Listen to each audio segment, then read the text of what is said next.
Bad Mondays. By Handyman. Chapter 61. Mending Hearts. It's one thing to run for your life, climbing and vaulting the uneven and broken ground of the underground in near pitch blackness with nothing but the light of a deer's singular antler wrapped in a magical aura to guide you, casting alternating shadows of passing rocks, stones, and stalagmites, tricking the eye into believing there were dangers passing them by. It was another thing to do all that with a cackling madman beside you. "Can you please stop laughing?" Spike yelled, but the human was having none of it. "Oh, that felt great! Did you see the claw shatter?" Wham! Chunks went everywhere. Handy boasted. "Yes, it was quite the sight," Whirlwind agreed, laughing uneasily and half-heartedly.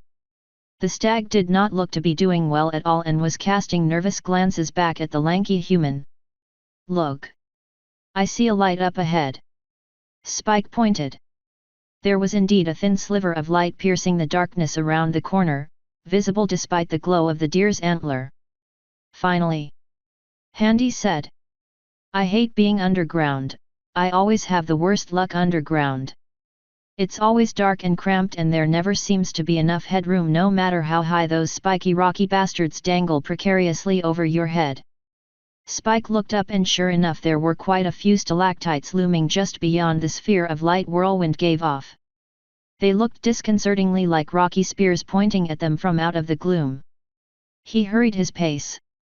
Whirlwind was certainly looking worse for wear by the time the three of them managed to reach the end of the tunnel. His breathing was labored, the magic of his horn was flickering and he was losing his steady gait.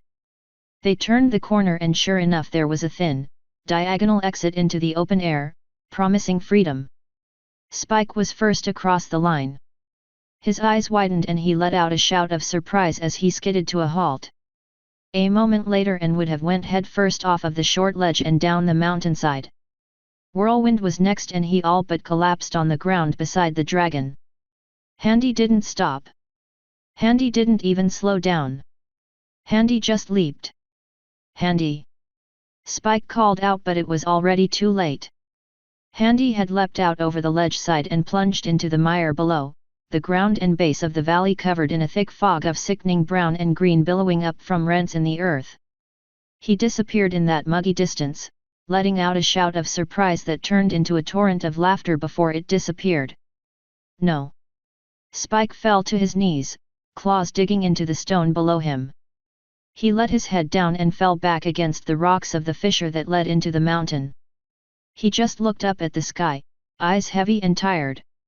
He felt the familiar tight raspiness in his chest that would ordinarily summon a coughing fit, but his throat was too dry and he was too tired to clear it. All he could do was lay there, Whirlwind wheezing beside him as the cold mountain air billowed and blew away the rising heat from the dragon lands. After some time Whirlwind managed to raise his head. He turned to Spike and offered a weary but bright smile. "I wouldn't worry if I were you," he said. Spike didn't respond for a second before he registered he was being spoken to. "What? About Handy? Don't worry about him." "What? Why? He just jumped off the side of a mountain," Spike exclaimed, and Whirlwind nodded. "Yes, and did you not notice his leg was broken before?" he asked. Spike opened his mouth to reply but held his tongue. "Hey, yeah. How did he run with that?" he asked. "I don't pretend to understand how Handy works. I didn't get to see him use much of his weird magic when he helped me out back home, so almost everything I heard was second hoof. Long story short, he can fix things like that." "Sometimes," Whirlwind said. Spike thought about that for a moment, and then recalled he had seen Handy seemingly come back from the dead after being dropped from the claw of a flying dragon. He also recalled it was not the first time ponies had thought he had died and came back. It was a ridiculous thought, surely he was just lucky or something. Well, that or he had Rainbow Dash's luck of running headlong into things at impossible speeds and somehow coming out with nothing more than a fractured collarbone. The thought stuck however and he had to ask.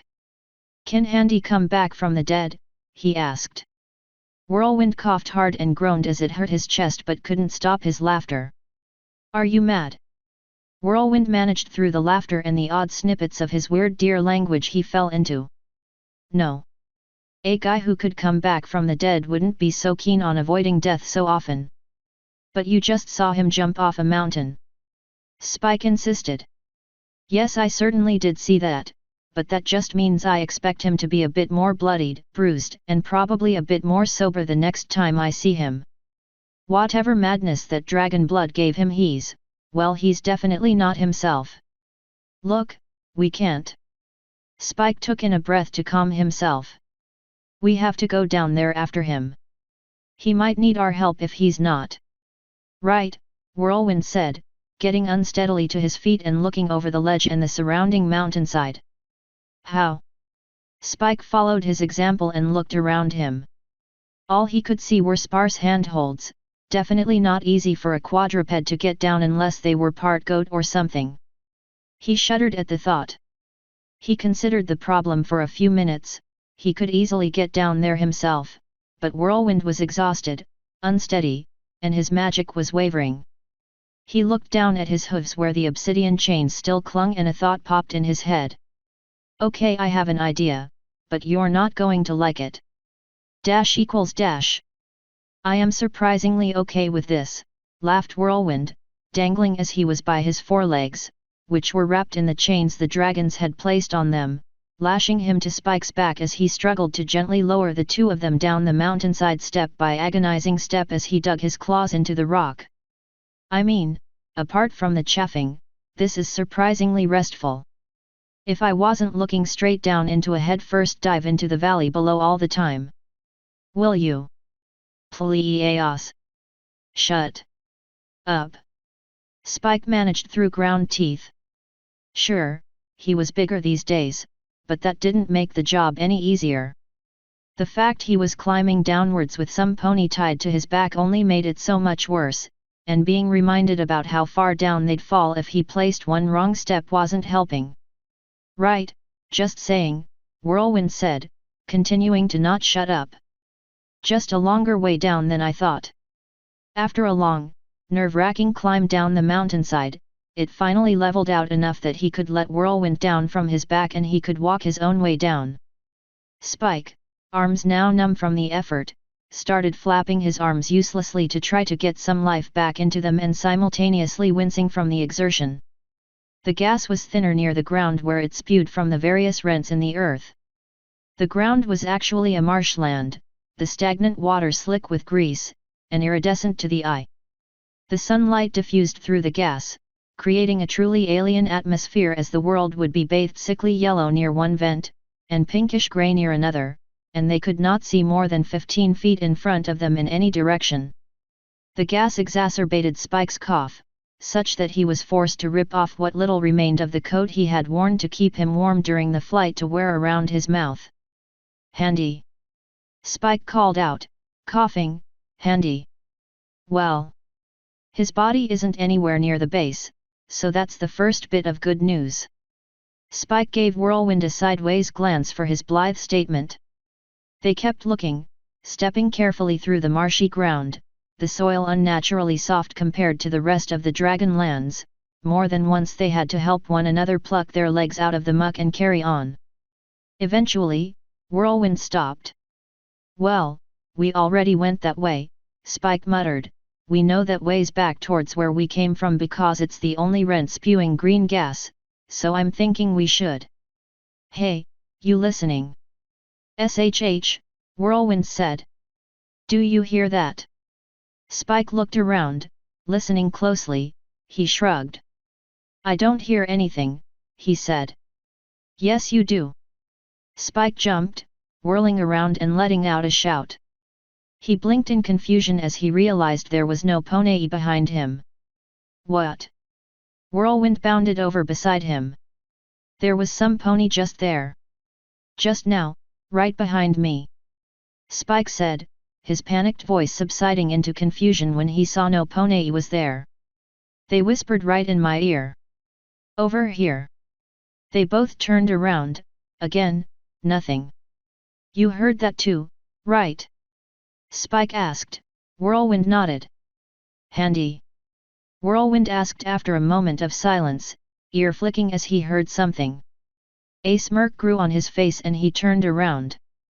There you are. Ah, you spoiled it. Handy said, having been sneaking up on the pair of them, carefully stepping on small stones amidst the muck to get across the mire. He was half covered in dirty water from his fall but had a large smile on his face. Spike's eyes had widened when he turned to see him, since unlike Whirlwind he hadn't heard him coming. I was going to give you a spook. How were you doing that? Whirlwind asked excitedly. I didn't know you can do that. Oh, I can't, Handy admitted.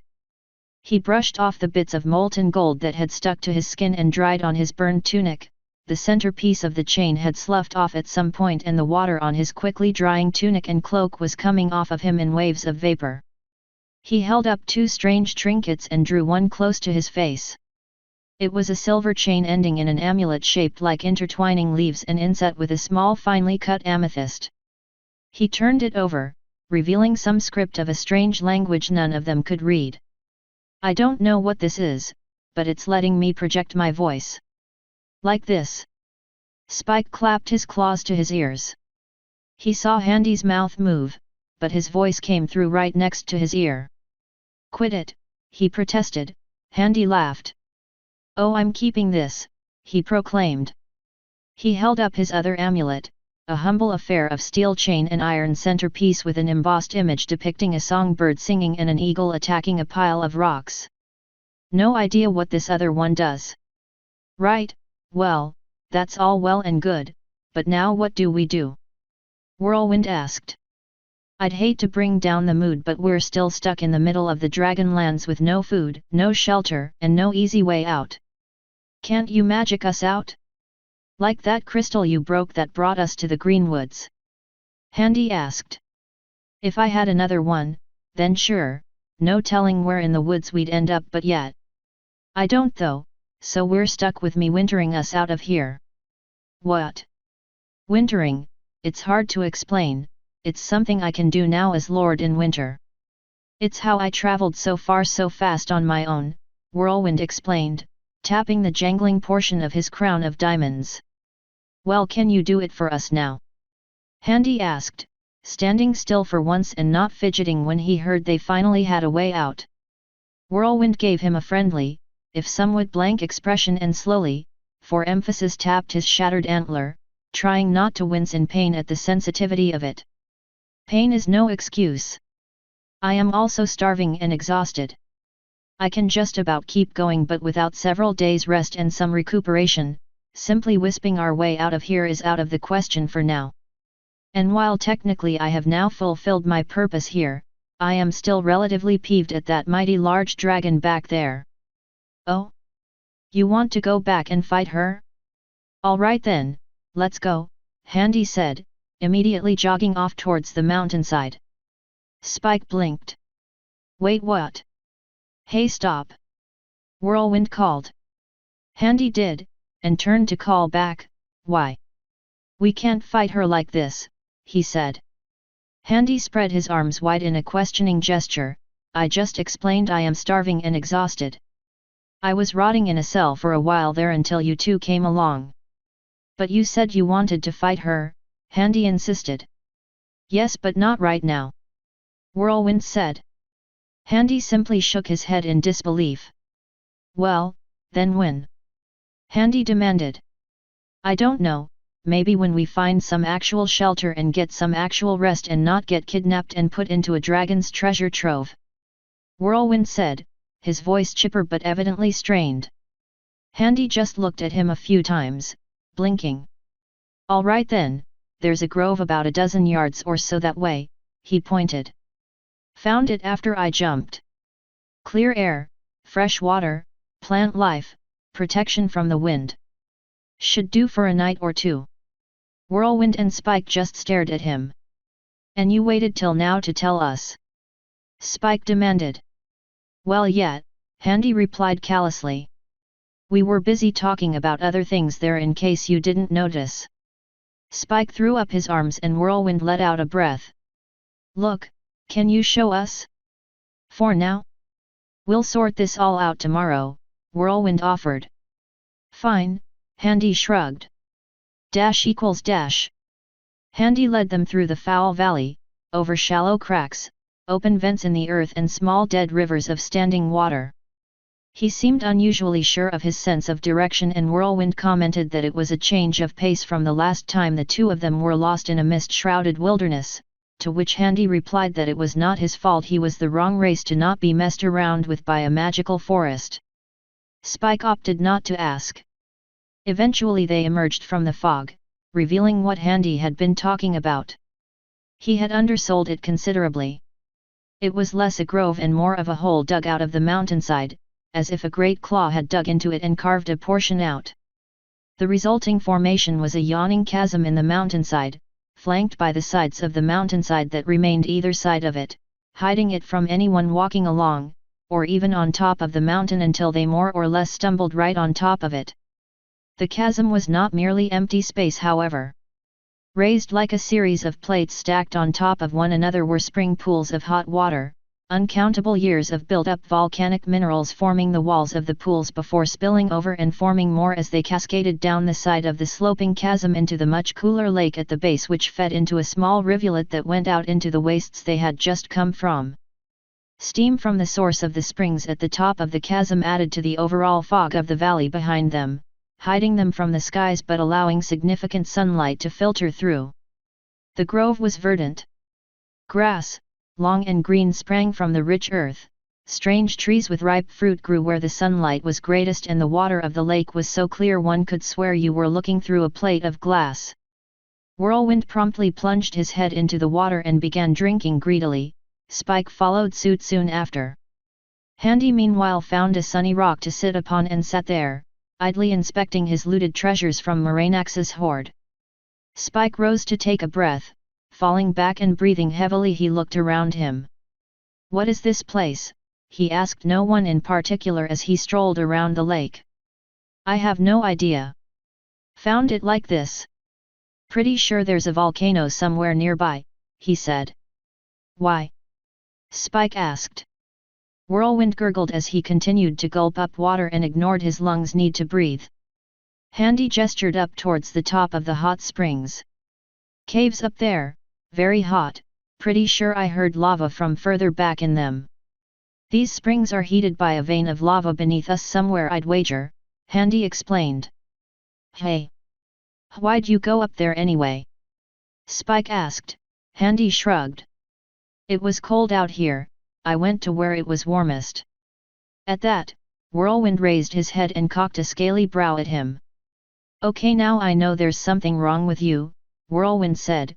Spike looked at him sideways. "What was your first clue?" "Hey, I'm cold, I can't help it," Handy said in his defense. "Handy, your clothes are literally burning on your skin," Whirlwind said in a deadpan manner.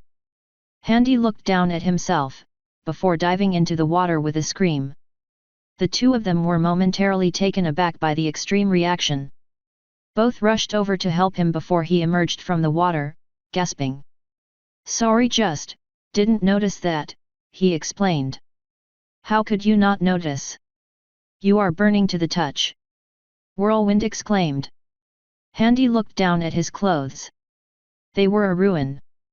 Apart from all the wear and tear of the past few days, they were indeed singed and burned in places, with holes appearing in his tunic and pants. His cloak seemed to be the only thing that escaped most of the burning but was still singed around his neck. Handy, very briefly, felt very self-aware, and the rising apprehension and fear of fire rose up within him again before his reason took over and he put two and two together. "Holy shit," he said at last, "I'm immune to fire." "What?" Spike asked. Nothing, never mind," Handy deflected, putting a hold on his enthusiasm as soon as he realized who was listening to him. "It's nothing, just surprising." "Why?" Whirlwind asked. Handy glanced at him. "Nothing, just, you don't normally think of yourself as fireproof," Handy answered evasively. Spike gave him a skeptical look but didn't say anything further. "Right then, this good enough for you two?" Lay low here for a while. Handy asked, suddenly agitated. I'm rather sick of this country of yours, Spike. This isn't my country, I don't even think it technically counts as a country, Spike answered. Handy shrugged it off. Regardless, it's been fun and all, but we're still getting out of here, Handy said. This entire thing has been a bust, we need to get back to my airship. If it's still even there. I thought you wanted to fight Moranax with me. Whirlwind asked. Handy blinked. Oh right, and that too I guess, Handy admitted, nodding his head. Whirlwind looked to Spike. Let's go home first, Spike said. Right, we'll do that, Handy agreed. Nah, let's have a fight first, Whirlwind said sardonically.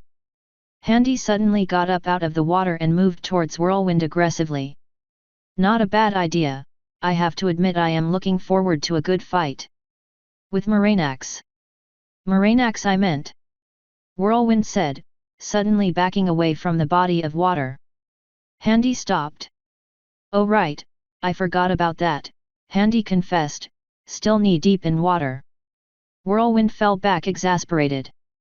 He threw up his forelegs in exasperation at Handy, who simply shrugged at him. What?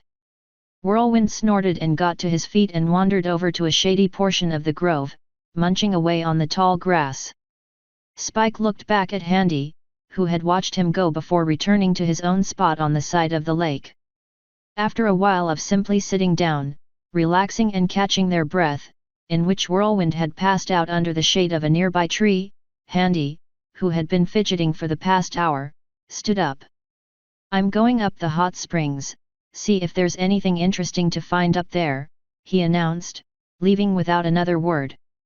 Hey wait, oh never mind, Spike said in exasperation as he watched him go, sitting back down where he was, stomach growling and idly tossing around stones to see if he could find even a fragment of quartz to munch on. Whirlwind simply snored. Handy climbed his way up the walls of the various hot spring pools, each overflowing with water that spilled into the next one below them, until the water eventually gathered and cooled in the lake at the bottom of the open cavern. There were precious few spots to cling on to that were not soaking wet and treacherous, but he managed to climb up using a few handholds. The heat of the water increasing as he went didn't faze him. Glad to be out of that cold, he said to himself. I couldn't stand it any longer. Eventually he made his way to the top, where the water geysered forth from a rent in the earth, where the pressure forced it up from some reservoir down below. He stood there, enjoying the spray of the hot water on his face for a time before moving on. Sure enough, there was the opening cave mouth he had seen before. Pushing his way through it, he followed the heat and the faint orange light, seemingly uncaring about finding his way back until he came to a stop near a hole in the ground. Sure enough, it dropped straight down into a dark pit of magma far below. A part of him, a stupid part, was tempted to try out his newfound fireproof ability, as temporary as it may be, and Handy found himself inching closer and closer to the edge, before a sensible part of him took control and made him reconsider. He turned back and went back the way he came. Much to his inevitable dismay, he was lost, and found himself wandering near aimlessly in the dark caves that pitted the mountainside. He swore to himself when he realized his predicament, but pushed on regardless. Eventually he found light up ahead and followed it. He came to a slightly larger cave tunnel with a hole in the wall, overlooking the hot springs from before. He was now a considerable distance away from where he had started and could see no easy way down. Sighing, he moved on and this time came to a larger cave with another opening to the outer air, this time to his left and facing away from the grove where his friends were.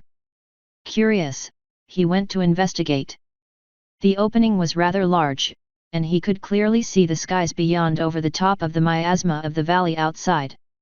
In the distance he could see the obsidian volcano that the dragons had been keeping Spike and Whirlwind, just barely poking above the ridgeline he was looking over. More importantly, he could see the sun and tell what time of day it is and which way was east, and which was west. That was helpful at least. Now he just needed to find a way back down and Handy had just enough time to look surprised by the time he saw the red dragon dive out of the sky and crash into him. The force of the blow sent him flying, end over end and landing hard against the floor and wall of the cave, cracking bones. He lost the grip he had on his hammer, he was dazed and he was confused, but more than that he was angry and elated. Pushing himself back to his feet, he stilled his throbbing head and gave his body just enough time to heal the bones he broke on impact with the rock. His hammer was on the far side of the dragon from him. The dragon, for his part, was staggered by his own botched landing and surprised to see Handy getting back on his feet. Handy spat the blood from his mouth, snarled and ran towards the dragon, roaring. ===. The first sign something was amiss was when Whirlwind was awoken by the sound of Handy's voice echoing from the caves up the hot springs. He woke up with a snort, ears flicking and twitching. Spike, who was basking on the rocks next to the lake, idly inspecting some black, glossy stone in his claw, having found barely anything to eat and looking fairly miserable for it, looked over to Whirlwind. "What's wrong?" he asked. "I thought I heard." He stopped, looking up and seeing the dark forms of 3 dragons fly overhead, their shadows projecting through the cloud of mist. There was an empty patch in the sky and, it had to be just a chance, but one of the dragons had been looking down at just the right moment. And their eyes met. Whirlwind swore in the deer tongue and stumbled to his feet, still exhausted. He fumbled his way over to the drake. "We've got to go. We've got to go now," he shouted. Spike pushed himself up. "What?" "Why?" There was an earth-shaking impact behind him. Spike tentatively looked behind him and saw, to his horror, the smiling visage of Garble looking back at him. "Long time no see, twerp." ===. Handy was grabbed by the ankle, dragged, lifted off of the ground, swung overhead and thrashed against the wall, but still laughed, much to the dragon's confusion. "Come on then!" he bellowed in challenge. He forced himself from the wall, almost collapsing as his broken bones struggled to heal in time to allow him to walk. He picked up his warhammer and stumbled towards the dragon. The dragon, for his part, snorted, the scales of his face shot through with the corruption of the curse. It spread its wings wide and held its claws out from its body. It lunged for Handy, who allowed his weight to fall to the ground in a roll, falling under the dragon's attack, rising and swinging his hammer around into its rear leg, knocking it out from under it. The dragon, off balance from the attack, fell to the ground hard, roaring in pain. It swung its clawed fist around and caught the rising Handy in the jaw, sending him spinning back to the ground. The confines of the cave, backlit and roasting hot from the magma further into the caverns, prevented the dragon from using the full range of its abilities, while maximizing the advantages Handy held. It would be the exact, ideal situation Handy would look for while dealing with a dragon and hopped up on vampiric power. Which is why, to the dragon's and everyone else's bafflement, the first thing Handy did after clambering up from where he had been knocked to the ground was to rugby tackle the dragon, using the full measure of his weight and strength to force the young dragon, still unsteady and rattled from the beating it had taken, straight down the cavern out onto the open cliff. And straight down into the hot springs below. Spike and Whirlwind looked on, mouth agape at the sight of the flailing pair plunging into the waters below them. Handy, now thoroughly dazed from multiple knocks on the head and splashed in the face with scalding hot water, rose from the water in an instant, gasping for air, blinking, blearily into the daylight. He coughed the water from his throat and lungs and grasped for his hammer. He grabbed the dragon's tail. The dragon's head emerged from the water in a roar, followed by a wing that clocked Handy across the skull and sent him careening backwards, over the lip of the pool and into the next one. The others, meanwhile, were having no easier time of it.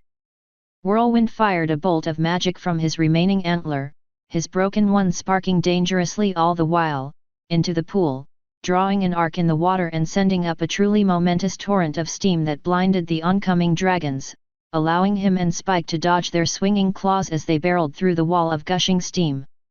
They were split apart, Spike leaping up the next level of the hot springs and running along the stone dividing the pools, whirlwind heading down and around the dragons. The confusion didn't last forever however, and with a mighty sweep of her wings, one of the dragons launched after Whirlwind, while the other two flew up after Spike. The two terrorizing Spike dived. One missed, hitting its head against the raised platform of the upper pool, cracking it and spilling its contents in a cascade of water. The other however, tackled him, grabbing onto him and lifting him up into the air. "Gotcha now you little twerp," the dragon snarled, "you won't get away this time." It was then, struggling in the grip of the enemy dragon, coughing his lungs out and desperate, he looked at the discolored scales on its arms, looked between him and the arms and let out a sigh. And bit down with all of his draconic might, cracking the heavily damaged scales and tearing into the poisoned flesh beneath. The dragon bellowed and flung his arm, sending Spike flying across the cavernous expanse, landing in a large but shallow pool of boiling water near the top of the springs where the water was hottest. He skidded across the surface before finally coming to a stop.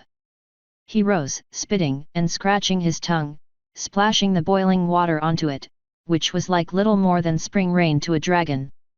He hacked up and spat as much as he could, his face bearing a sickened expression. "I really don't get the appeal in that." Whirlwind for his part was running on fumes. Exhausted, battered and beaten, with barely enough rest to count for a short power nap, he was dangerously close to collapsing as it was. His hoof caught in an uneven divot in the pool wall and he was sent sprawling down into a narrow chasm between two pools. One dragon overshot him and the other landed hard, looked down at where the deer was stuck, drew its head back, opened its maw, and gathered fire in its jaws ready to incinerate him. Which was right when Whirlwind drove his antler as high up as he could, summoned as much magic as he was able and shot a blast of icy magic straight into the dragon's mouth. The resulting backblast was spectacular. The dragon was blown back, smoke and steam trailing from its mouth and broken teeth sent flying. The dragon was left moaning, writhing in the pool, murmuring through its smoking mouth which it clutched at. Whirlwind wasted no time and continued his struggle to pull himself out between the two pools before the water drowned him, but his forehoof was stuck. The other dragon landed, this time right in front of him, where the chasm opened out to the lower pools, splashing him with hot water. He tried to summon forth more magic but his antlers sparked. He was spent. The dragon smiled at him and Whirlwind could do nothing more than look on with dismay. --. Handy emerged from where he fell, gasping for air, his head suddenly much clearer and his recent behavior bewildering to him while fresh in his mind. "What? What have I?" The dragon's tail swung around, catching him in the stomach and hurling him back. He hit the pool wall hard and was dazed, his anger flared as the vampiric power healed the recent damage. "Whatever it is, it can wait." He rushed forward. The dragon flailing in the water struggled to bring its wings to bear in order to take to the air. Handy, knowing his hammer was in the pool with the dragon, and still with the desperate bravado and adrenaline draconic blood gave him, dived over the pool wall and into the water. The dragon spat a burst of fire into the water, causing it to boil. Normally this would be something along the lines of an inconvenience for Handy, but as it was, his hammer erupted from the water and cracked against the groin of the dragon. The dragon gave a yelp, his breath ceased and Handy emerged, breathing hard, skin scalded but otherwise unharmed. Handy hooked the hammer behind the digitigrade knee of the dragon, pulled and forced the dragon off balance and back into the water. He was about to give the finishing blow when he looked to see Whirlwind had fallen down between two pools and the dragons were descending upon him. He glanced down at the writhing dragon beneath him and made his decision. He hopped out of the water and began to make his hasty descent back down to Whirlwind, running along the walls until he was almost there. The first dragon's mouth exploded into smoke and steam and fell away from its perch above the downed Whirlwind. The second one landed not far away and was preparing to roast the deer. Handy just made it to the lip of the final pool ring above the dragon and Whirlwind. He swung his hammer around and flung it ahead of him. The hammer, hurled with vampiric strength, soared through the air and clocked the dragon between the eyes and sent him reeling. Whirlwind blinked as Handy landed in front of him. "Come on! I'm stuck. Whirlwind shouted in response, panic in his voice. Handy looked down and saw that he had lodged his fetlock into some gash of rock. He was cut and bleeding too, forcing that out could make it worse. Handy whirled around just as the other dragon recovered and looked fairly pissed off. Handy's hammer lay in the pool with the dragon and he placed his claw on it, denying Handy access to his weapon. Out of options, Handy tried the only thing left to him. He covered his mouth with both hands and, focusing on the artifact around his neck and an area just to the left and behind the dragon, he shouted. Hey Wankor! The dragon looked around, confused by the sudden shouting in his ear. It was only a second, but when he looked back, Handy was gone. Something hard jumped up onto his shoulder, and grabbed around his neck and pulled up. The dragon, suddenly choking, grasped at his neck with his claws as the surprising strength of the human was closing off his windpipe. His claws scratched away at the human's arms, tearing through the tatters of the tunic that he wore and cutting into the flesh.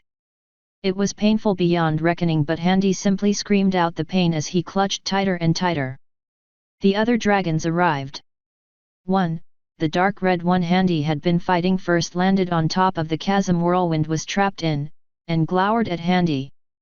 The other, whom Whirlwind had taken out, got up and snarled at the chasm which the first had stood over. The last, another red one with orange spines and a severe underbite, landed not far off, yelling about the drake. Handy was outnumbered, outgunned, and out of options. All he had left was this dragon's life in his hands. They had whirlwinds. He was about to speak when a force gripped him bodily and tore him free from the golden-brown dragon's back. He felt himself plunge into the water and held there with powerful claws. He thrashed in the water in shock, screaming and losing air. He could not make out any of the shapes above him as he struggled uselessly in the water. Water began filling his lungs, he burned for breath, his eyes began blurring, everything felt like it was burning as his body was slowly starved of oxygen, his heart began pounding and his vision was fading. He panicked, more and more as the lights began to dim, his movements slowed and it became hard to think. He was suddenly pulled up, half dead and vomiting up water as he was held down against a spring wall. He coughed and struggled to see, he couldn't move, whatever held him down had him held fast and he wasn't going anywhere. A voice snarled into his ear. Hello again, worm, Onyx said. Handy froze. Fuck, he thought. It was the only word he could summon up at the moment. I said not to kill them, a new voice demanded. He heard the other dragons grumble. A smaller, younger dragon came into view as she flew overhead. Azure blue, orange-eyed with curling white horns around the sides of her head and covered head to toe in bandages. She landed not far away up above them. And why not? Garble demanded, Onyx growling in agreement. I owe this one a lot, Onyx said, lifting and then slamming Handy back against the pool wall. He shouted in pain as something cracked. I'm beginning to side with the idiots, the female whirlwind had blasted said, looking up at Ember. Yet, Garble said triumphantly, pausing for a second. Hey, wait a minute. I don't care, I am not starting a war. Ember said. They already started it. The one Handy had been choking before piped up. More dragons arrived, all of them young. The older ones seemed to be absent, thankfully. The ponies are responsible for this, who else controls dreams? Dreams? Handy asked, Onyx pressed down harder on his back. Ember snarled, she carried a large, obsidian staff with an obscenely large blood-red gem in its grip, almost the size of her head. She struck the ground with its base. Silence. I need them for bargaining, Ember said. Do you honestly think any of them would be willing to trade a cure for these whelps? Onyx demanded. This one here is the Dragon Slayer. They sent him, what other message could they mean by it? Shit. Handy thought again, fearing saying it out loud would confirm the dragon's suspicions. Should have just said no and fucked off down south instead. Ember's stare never faltered, but Handy could tell there was some conflict there. She was stalling them, but why? He tried to turn his head around, he could just barely make out Whirlwind's antler poking out from the chasm where he was trapped. Still moving around, so he hadn't drowned yet. Good times. She looked at him, and Handy swore under his breath. She narrowed her eyes but then turned back to the gathered dragons. They will for Spike, she said. Someone barked out a laugh and she shot them a venomous glance. Princess Sparkle would make the trade. And what good would that do us? It's the Night Walker that caused this. No, it is the Sun Raiser. She did this. It's why our fire has turned against us. It was the false dragon. The goat-headed serpent. It is all of them. The gathered dragons erupted into a clamor, so much so that Ember's voice could not be heard over them as she tried desperately to regain control. Onyx looked down at Handy and snarled his anger. Handy felt the pressure on his back increase. He roared in pain until the breath was pushed from his lungs and then began gasping again. Quiet! Ember bellowed. She held her scepter aloft and it pulsed angrily. A wave of magic washed out over the gathered dragons, all of them glowed briefly and then paused, remaining silent. Ember glared at them all. You know I do not use my authority lightly, but I will not be disobeyed in this matter. Onyx barked out a vicious laugh. Then what, O mighty Dragon Lord, he challenged, what do you suggest we do? What can we do? There is none else to blame. There is no other who could be responsible for it. We have the deer here. He is with the human. He brought the princess pet lizard. What else is there to draw from this? The golden brown one argued. Ember had no answer for that. If you'd let us tall, Onyx pressed down harder on his back, shutting Handy right the fuck up. She looked down at the arguing dragons who were coming around to the evidence in front of them. Ember's authority was no longer challenged by unruly shouting, but the gathered dragons were agreeing with each other more, supporting each other's assertions in front of her. Careful not to justify her ire. Ember was not having an easy time answering them with her insistence on using the three of them as bargaining chips. Slowly, she began looking between the struggling Whirlwind and Handy was wise enough to realize what must be going through her head. She's going to sacrifice one of us to the baying mob. Handy thought, which he wouldn't put it past the dragon to do. What surprised him was that it was taking her this long to make up her mind. She raised her scepter again, looking between the two, grinding her teeth. Handy closed his eyes. Wait. Ember turned and all the gathered dragons glared at the small purple dragon holding aloft a small black stone. He stood a ways off from the rest of them. The lanky purple drake looked rough in his tattered coat, splattered with blood. It wasn't the ponies, he said, walking towards her. Ember did not answer, but the dragons below erupted in protest. I said shut up. Spike bellowed, holding the black stone aloft. Unfortunately his cry caused a few of them to take to the air and land on either side of the Dragon Lord, ready to pound Spike into oblivion for his challenge. Spike for his part didn't waver and strode forward. But I know who it was, he said as he neared the Dragon Lord. Ember was still taller than Spike, though not by much anymore, but her wings increased her presence considerably over him. Spike saw her haloed by the sky, her face framed by her horns and shadowed by her outstretched wings. Her eyes stood out all the more for it. He almost hesitated. Well? Ember demanded, her face partially covered in bandages. It was painful to see her like this. Let's hear it, if you have anything to say. Why are you entertaining this pony pet? Garble demanded. If he had any proof he would have provided it the last time you saw him. I didn't know who caused it then, Spike answered, not even bothering to look at Garble. He offered the black stone to Ember. Ember didn't take it, not immediately. She plucked it quickly from his claws and looked it over. And this is a piece of a dragon's claw, Spike explained. The one who is really responsible for the curse of the candle. What? Ember asked softly. The dragons gathered around her murmured. Handy and Whirlwind, trapped where they were, couldn't really make out what was being said. "Oh no, don't hurry yourselves or anything," Whirlwind managed between gulps of water. "I can wait." "Shut up you," the red dragon hissed down at him. Ember looked the claw over in her own for a minute before curling her talons around it. She glared at Spike. "Who?" she asked, her voice an arctic chill.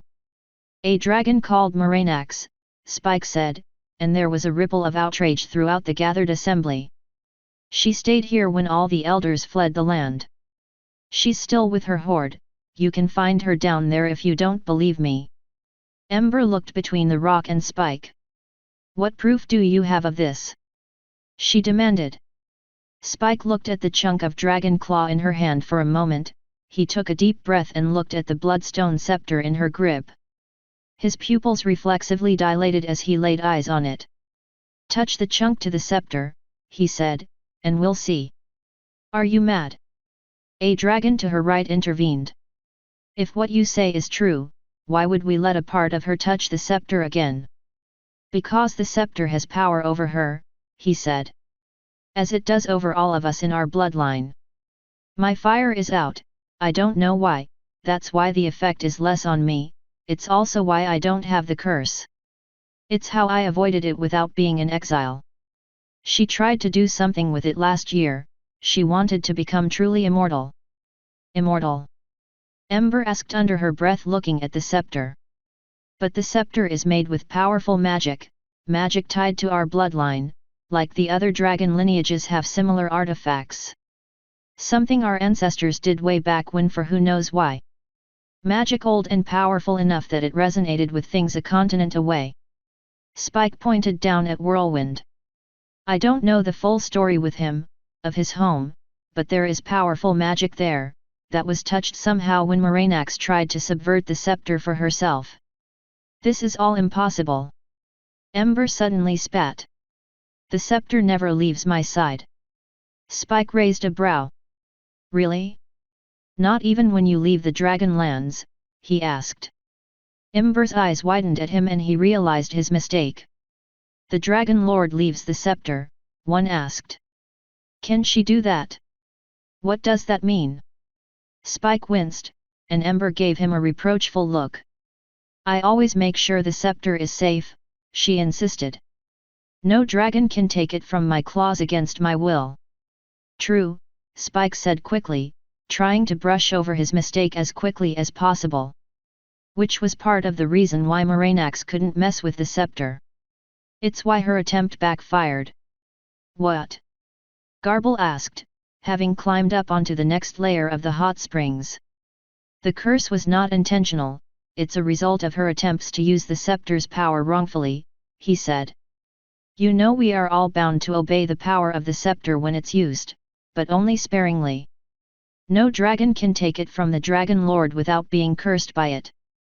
Moranax thought her magic could overcome it. It could not. But why did the curse spread to the whole bloodline?" A purple dragon Spike hadn't seen in years asked. He shrugged. "I don't know, maybe it's because of how old she is, maybe it has to do with how her magic interacted with it. I do know is that if we use her essence on the scepter will pass judgment on her." "How do you know all this?" Garble demanded. Spike just looked at him. "You know why, Garble?" Garble backed down at that when everyone turned to look at him. Spike looked back at Ember. "But I know the parts about Moranax because she was stupid enough to tell us, we just barely escaped her. The scepter can't be taken by another dragon, but it can be given by another dragon, by either deed or word. It's how Ember got the scepter in the first place from her dad." Ember glanced sideways briefly, but said nothing. Spike pointed to the chunk of dragon claw in her hand. "Just do this, trust me on this, Ember," he said. Ember looked at him, and he saw the hurt in her eyes. He closed his for a moment, then opened them and met her gaze. A long silence passed between them. And after a moment's hesitation, she lifted up the black chunk towards the scepter. All eyes were on her in that instant. Slowly, agonizingly slowly, she touched the chunk to the stone. And the sound like a bell made of crystal resounded throughout the open cavern. And time itself seemed to stand still. Dash equals dash. Hi Raig. Moranax clutched her chest. Her heart had jumped and she fell back on her hoard, thrashing about in her armor. Centuries of treasure was destroyed and tossed aside, some lost forever as she writhed in agony. Pain so awful it pierced her lungs like thorny vines and every air sac rolled across her body from tip to tail. Her vision swam, she couldn't breathe nor scream, the pain was so unbearable she almost couldn't think. She felt her blood on fire for a moment before it became unbearably, icily cold. She knew this was going to happen. She knew eventually it was possible, she hoped it would be. She looked at where she had hidden the armoire which not too long ago she had so carefully inspected and made sure was safe, covering it up again. Maybe it was too little too late, maybe it was a foolish action, maybe it won't be enough to undo the harm she had done in her selfishness. But it was the right thing to do, and she could do it now, when she chose not to do it then, so long ago. She wondered if she'd see her there. If there was anything to see at all. Looks like either way, she wouldn't find out what's really up north after all. I'm sorry, she said at last, the pain finally turning to numbness. Forgive me. And then everything was still. Dash equals dash. They stayed in the Dragon Lands 2 days longer after all was said and done. The dragons, thankful to the little dragon they had so long derided, had taken them gratefully back into their midst once their nightmares and curse had been cured. Moranax was found later, after much searching and before much digging into her hoard. There was no set rules in the dragon lore regarding the hoard of a dead dragon short of it going to their young, if they were strong enough to get to it first. Ember had intervened and allowed a somewhat organized dispersal of her treasure. It would still take over a week to sort it all out that way, but it was better than causing a mad scramble, and this way the younger dragons could add to their hoard before the elders realized the situation was over and returned to the Dragon Lands. It was also around that time, in much more friendly quarters, they finally came around to sorting out the very problem they had came here to solve in the first place. I have to do, what? Spike demanded. Handy's face was in his hands, and Whirlwind, who had yet to understand the significance of what had just been said, simply looked at Spike in confusion. Meat, Ember said. You have to eat meat. I mean I have never, Spike spluttered. All this time, all this trouble, all of this because of some dietary mistakes. Handy exclaimed. It's more than that, Ember began to explain. Dragons don't live on gems alone. Sure, they taste delicious and it makes us strong, but without meat you can't grow and develop properly. She flapped her wings for emphasis. Spike blinked. I just thought I was a different kind of dragon, he explained. I mean some ponies have wings and others don't, I thought. That all this time dragons worked like ponies do? Ember asked with a raised brow, before snorting in amusement. You really have been hanging around ponies too long. They were in a carven room inside the volcano. It was pleasantly warm with an opening leading outside which let enough fresh air in to make it breathable. Whether it was a personal choice or Ember was making concessions for the non-dragons in the room, Handy could not guess. Spike seemed to withdraw at the comment, and Ember reacted as if she had stepped on a landmine and quickly moved on. Anyway, you need to eat meat to keep yourself right, the gems help with our more magical needs. Magical needs? Spike asked. Yes, needs, not just power, Ember explained, and we need to eat properly to keep ourselves healthy. It's no wonder you've been so sick for so long. Of course the opposite is true. If you don't eat enough gems, and eat too much ordinary food, your scales will weaken and begin flaking off at the nearest touch. That comment drew Handy's attention. He recalled the dragon he had fought so long ago at the tournament. He recalled how much armor it wore and how strange that was even for a young dragon. And how easily the scales came off. Flaking off even, caught between the grooves of the designs on his armor after he fought him. That actually explained a great deal, even if he wasn't from the same bloodline as Spike. Handy could actually recall that now that his head was cleared from the immediate rush of the dragon blood, not that getting knocked about hadn't helped. He'd have to be more careful in future if he ever got dragon blood again, that lack of clear-headedness could easily get himself killed. Spike sat down. And all this time, I thought it was just something I had to deal with. Ember smiled at him. Well, now you can get better at long last, she said. Spike returned the smile. Yeah, thanks. I had no idea it'd be something so simple, he said. I wish you did, you could have saved us a lot of trouble if you did, Handy said. Well, I'm glad you came when you did, Ember said. Whirlwind, sensing the tension between the two, let out a yawn and got up. Welp, glad that's settled, my work here's done too as far as I am concerned. I'm going to go for a walk before the airship gets here. Come on Handy, he said, nudging Handy on his way out. What? He said, but Whirlwind merely inclined his head for him to follow. Handy, irritated, nonetheless followed him out, leaving the two dragons alone. The two sat there in silence for a while, not saying anything. Before long, however, Spike sighed. Sorry, Ember. About. I know, she said. It was my fault, I shouldn't have pressed the matter. No, you don't understand. I was stupid back then, holding a candle that had long since burned out, he said. She shook her head. It doesn't matter, I shouldn't have said those things I did about the ponies. They were your family, they raised you, I was in the wrong back then, she said. She took off the bandages about her face, revealing how far the candle curse had caused her scales to fall off. Being the closest to the blood scepter and among the youngest of the bloodline had made her symptoms worse than even the youngest hatchlings. Thankfully, none of them had succumbed, and were well on their way to mending.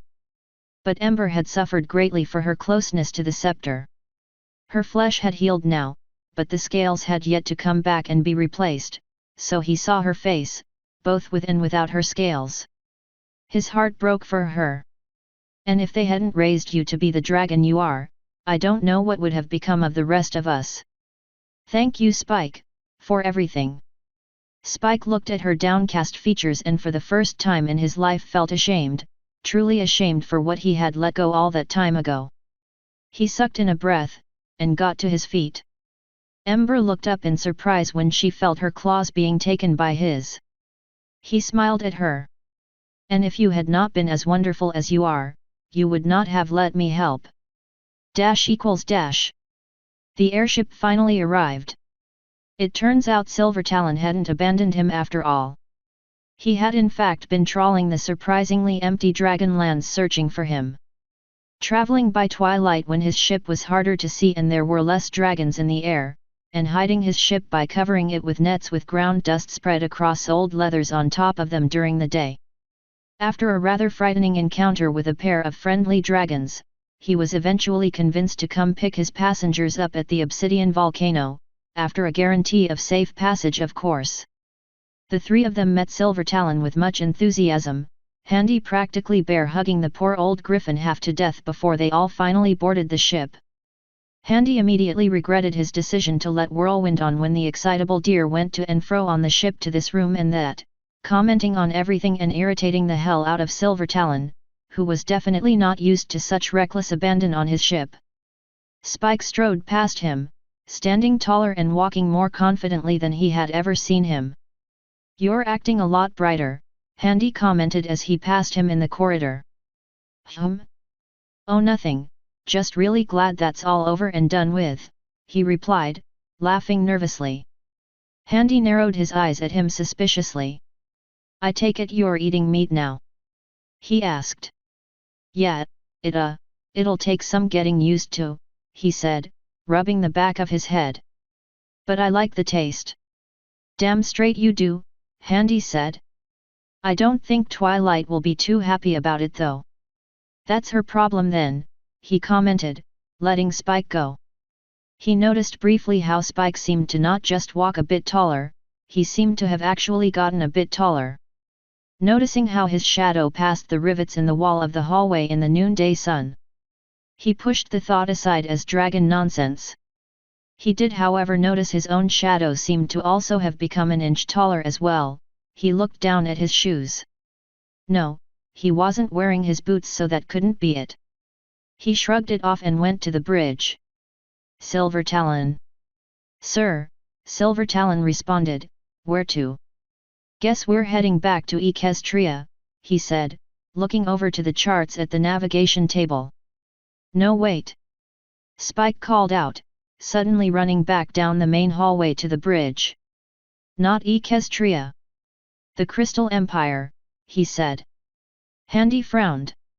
What, why, he asked. Twilight said she'd be going there not long after we'd leave from Ponyville. She's likely still there right now, and it'd make more sense for us to fly straight there than anywhere else. Handy waved it off. Right, fine, whatever, the Crystal Empire it is. Silver Talon. Taking us to the Empire, he said, turning to his wheel and the innumerable contraptions and valves and levers that controlled the airship. Handy briefly prayed he had did all the repairs he needed when he had the time while looking for them in the Dragon Lands. He remembered the emergency shutdown he had done, and it was not a fond recollection. You have fun with that, I'm going to sleep in a proper bed for once. With that he left them, passing by Whirlwind's cabin as he did. The deer was enthusiastically busy inspecting the porthole window of his cabin as the ship began to lift off. You know, I never actually flew by airship before, this feels weird. It's so exciting, he commented. Yeah, well, that passes.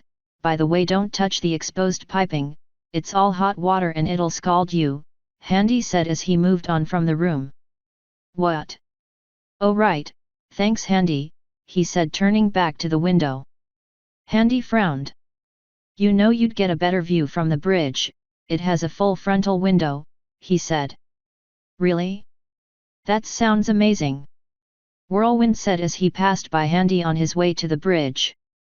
Handy watched him go before turning back to his room.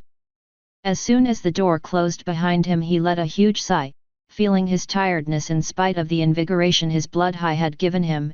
After all the beating he took and several days passing by, he was losing most of it. He looked over at his bed longingly. He sat down at it, and before lying back he pulled open a drawer and pulled out the flask of blood he had won as payment off of Twilight. He had earned it by now, and a part of him eagerly wanted to test it. The more tired part of him won out in the end, and he placed it back in the drawer, pushed it in and lay back to sleep. He stared at the wooden boards above him contemplatively as the ship rattled and shifted as it took to the sky in the familiar but comforting rocking of the airship at sail. He let his exhaustion flow out, and for once, without worry, and without the need of medicine, he drifted off to sleep. The Crystal Empire, he thought to himself as he drifted off, was future Handy's problem.